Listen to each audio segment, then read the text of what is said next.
Do you feel that you waste time looking at rental properties and want to know how you can make sure to use the best use of your time and be incredibly efficient when looking at rentals?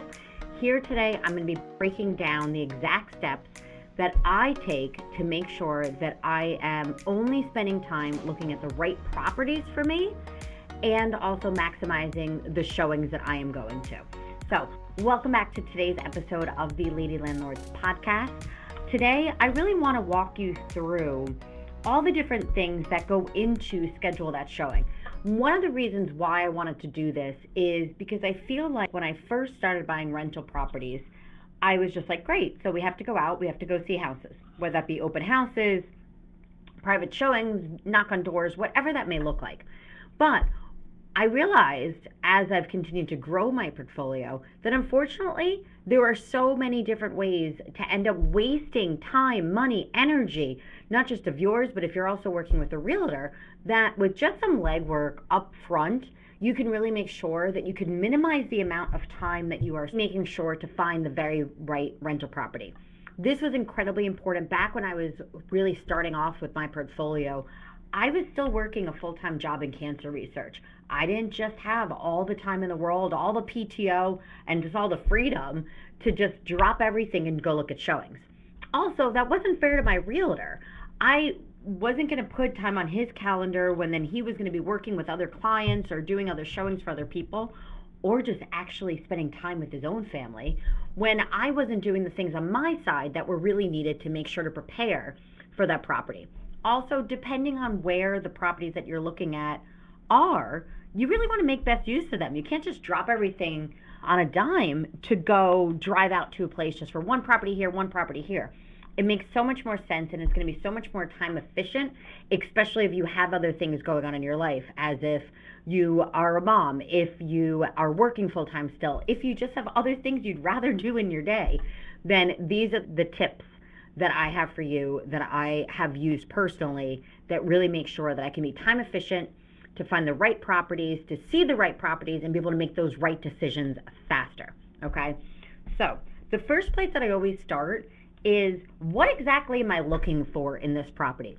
Now, believe it or not, that's actually changed over time.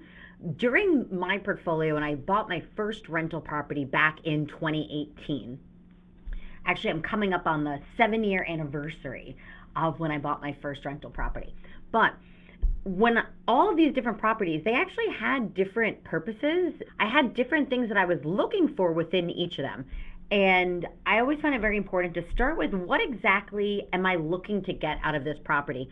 And not just that one property, but how does that really fit within my portfolio? My goal when I started building my portfolio was really cash flow. I wanted to be able to have the option to leave my 9-to-5. I wanted to make sure that I could walk away from my career in cancer research if I so chose to. And that was something that I ended up doing about a year ago now. But I was really looking for the cash flow in the property. That was the most important thing. Also, I wanted to make sure that I have been looking for properties, not just that gave me that time freedom to be able to leave my 9-to-5 job, but as I mentioned on last week's episode, I am actually expecting our very first child later this fall. And I have to say that has really changed the way that I view maternity leave, motherhood, what the time in my own life looks like. And there are now things that, as I'm growing my portfolio, I now have to say, hey, time is going to look a bit different now. It's no longer my time going to be anymore coming this fall. But there are now things that I need to start shifting and putting into place with that. So even within having that full plan built out, even with having a really clear structure of what your goal is, we do need to make sure that property to property that we update that. And we need to make sure that we understand the outcome that we're looking for. If I had just went and bought properties that I thought were going to give me great appreciation or the back tax benefits over the years, I still might be working my 9-to-5, which doesn't fit really what I needed at that point in time, which was that cash flow to get me out of that. So really starting with that end goal is the first place that you want to begin. What are we looking for out of real estate? Think much bigger picture there to start with. Once you have that idea of what that looks like, right? So I'm going to use my example here of I wanted to make sure that I had that cash flow coming in to start replacing my W-2 income. Now, step number 2 that I always go through is, what is my buy box for this particular property? Okay, so in this example, for me, what was really important was to make sure that I was looking for a certain amount of money. I see all the time in our Lady Landlords Facebook group that people are like, oh, I went and picked up this property or picked up this property, and they didn't actually do deal analysis on it. They didn't really run their numbers. And now they're like, hey, so I'm making, $50, $100. Is this good? That's the questions we see all the time in the Lady Landlords Facebook group. And I wanted to make sure that I was actually thinking of what that number was up front. So I set up what my buy box is, right? What is that number of cash flow that I'm looking for right from the beginning? What is something that's going to say, yeah, I'm going to buy this property versus no, I'm not going to buy this property. It doesn't fit my criteria. Also, what market am I buying in is a very important thing that you want to be able to think about first. Am I looking at something that's turnkey? Am I wanting to do some rehab on that property? Am I willing to accept tenants at closing, or do I want a property that's vacant and have to find my own tenants? There are pros and cons to all of those different factors, but we need to think about those first. That should not be something that you're walking around a property and then saying, is this something that I want to buy or not? We should be going out to these properties knowing already, yeah, this is going to fit what I want, but I just have to actually just do those last checks on the property. And that's really how I see it showing. So after you kind of understand what that overall strategy is and that goal that you're looking for, set up your buy box criteria. This also is something that can change. My buy box criteria for a very long time was to stay in Lower Westchester County, maybe even the Bronx in New York, and really find a property there that brought in at least $500 in profit, in cash flow every single month. I wanted it to be within about 30 minutes from where I currently live. I was actually most times very happy to accept tenants in place. That was something I love the idea. Talk about turnkey. When you actually get money at a closing from tenants already living in the property, I mean, there's nothing more turnkey than that. But there were other times that I absolutely said, no, I want to change up what that buy box was. For example, back in 2020, I had to completely change my buy box. As many of you would remember, we had a pandemic back in 2020, and all of a sudden the market that I had typically bought in within Westchester and the Bronx in New York, well, that dramatically changed. People were really looking to leave the city. People wanted more green space. People were looking for a place that they could still afford that had an extra room for an office, to have more space for kids, whatever that may be during that time, because everybody was really trapped in home. And I can't think of anything worse than sitting in those tiny little apartment boxes I used to live in when I lived in Manhattan. And then now to do that, not just by myself, which was also horrible, but then with a partner, with kids, whatever else, during that possible time, and really kind of just being quarantined in that space. So a lot of people started to move out. At that point in time, my buy box completely changed. My buy box switched to more upstate, and yes, I am calling that upstate New York. A lot of New Yorkers, we always have a little debate on what upstate actually qualifies in, but I am calling the Hudson Valley, I'm calling Orange County upstate in this example here, and that's about an hour, hour and a half north of New York City. That to me was a very different market, but it made sense at that time. It fit with my strategy, it fit my goals, but therefore my buy box had to be able to change. And that's perfectly okay. Right now, I've shared on our last few episodes here on the Lady Landlords Podcast that I have been looking actually for my own primary home. I am personally looking to be able to move. Therefore, my buy box is going to be different from those things. There's also times when I said, hey, I kind of need raise some capital here, so let's look for more of a flip, something that's going to need more work. All of those different things, we have the option to be able to change with every single purchase we buy. But we want to think about those before we start scheduling showings. This is also going to become incredibly important when we start thinking about item number 3 here, which is, how are we going to find this property? If this is something that you're planning on using a realtor, trust me, your realtor will thank you if you have a clear and defined buy box, and if you also have your goal put in place of the property that you're looking at. There's no reason for you to go look at a property if you're like, I don't know, might buy this as a rental, might be able to move into this property and maybe I can make it the family home. No, we want to make sure that we're being time efficient. We have so many other things that we could be doing in our lives that can bring us joy. Going and seeing showings for absolutely no reason, not one of them. Okay? If you want to go to open houses just to learn what it's like to walk through a property and things like that, cool, go do it. But you can do that on your own time. And then also there has to be a point where you say, hey, I've been to enough open houses. It is now time for me to move forward and to take action with the knowledge I learned, with the plan that I have in place.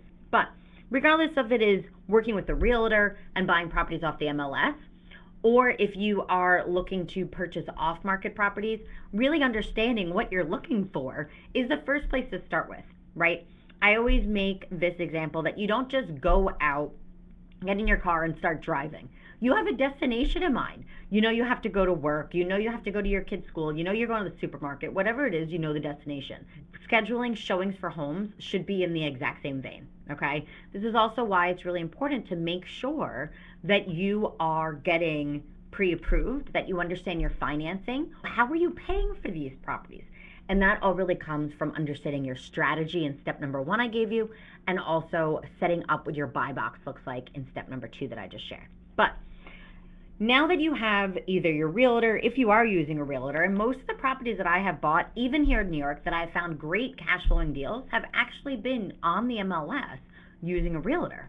But once you're able to do that, if that is the strategy that you're using, you want to make sure to share that buy box criteria, the market, the parameters, the price point, all of those different factors. Make sure to share that with your realtor. What I absolutely love is I can, once I share with my realtor for a specific property that I am looking for, what those parameters are, I then am set up in a portal through the MLS. And I can get deals sent to me every single day that fit specifically what that buy box for this specific purchase is. It's really great because over the years, I have different searches, I have different portals, I am able to update those. So I'm consistently getting properties that fit criteria that I'm looking for. The first thing that I do with that, especially the first time you set up a portal, in case anybody else has ever done this in the MLS, when you set up a new search, which is crazy, you all of a sudden get all of the different properties that are currently on the market that fit that parameter. So sometimes you might get hundreds of different properties that are already on the market, and then everything else just kind of trickles in once things actually go on the MLS specifically. But if you're kind of starting that search, the first place that I always start is I just do a once over of all the properties that came to me in the portal, okay? So I know that once again, yes, they fit my buy box criteria, but I want to now go through and make sure that they actually fit my criteria.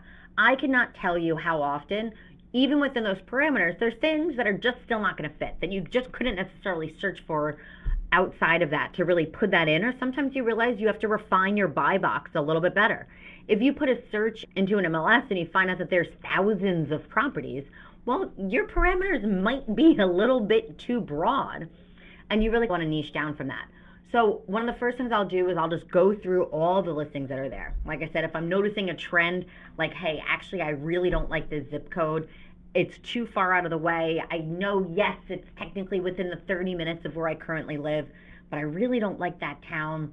It's something that I just know. I don't like what the taxes are over there. I don't like the structure. I have problems with, I don't know, how city council is run, whatever it may be, that's going to have me not want to buy in that area.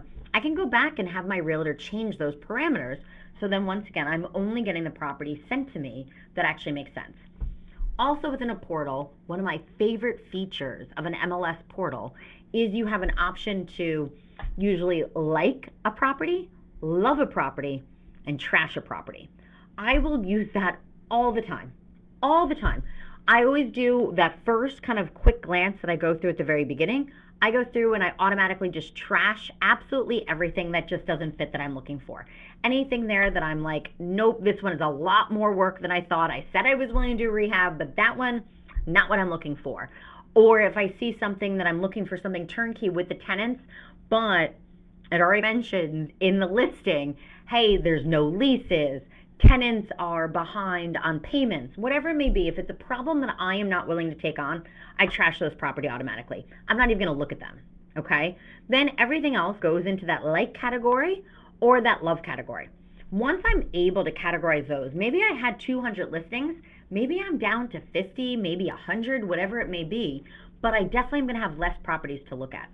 Once then I have that shut down to a smaller, more manageable number, that's when I can go through and actually analyze my deals. I do not look at properties that I have not analyzed the deals, right? Sometimes that also takes some communication with my realtor. Sometimes I might have to reach out and also say, hey, I need some more information on what the tenants are paying in rent. Hey, I need to understand if there's any landlord utilities that are shared between the tenants and of a multifamily that I might have to pay. All those different questions, I want to get that information up front. To me, those showings are really only properties that I know on paper meet my strategy, meet my goals, meet my criteria, and are actually going to be something that I could considerably put an offer in on. Okay? Doesn't mean I'm going to. I still need to go see it. But I don't go ask to see anything that I already don't know my numbers on. So that's kind of then that last step, is to really be able to set up that showings.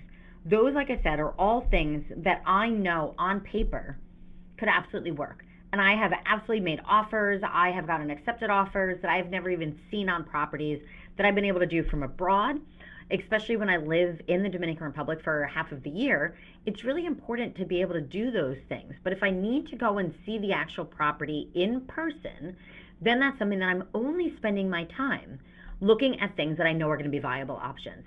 To me, this makes an absolute huge difference in what I can do with my time. That's then not me spending every single Saturday and Sunday going from open house to knocking on doors to trying to put together deals on things I don't even want to buy.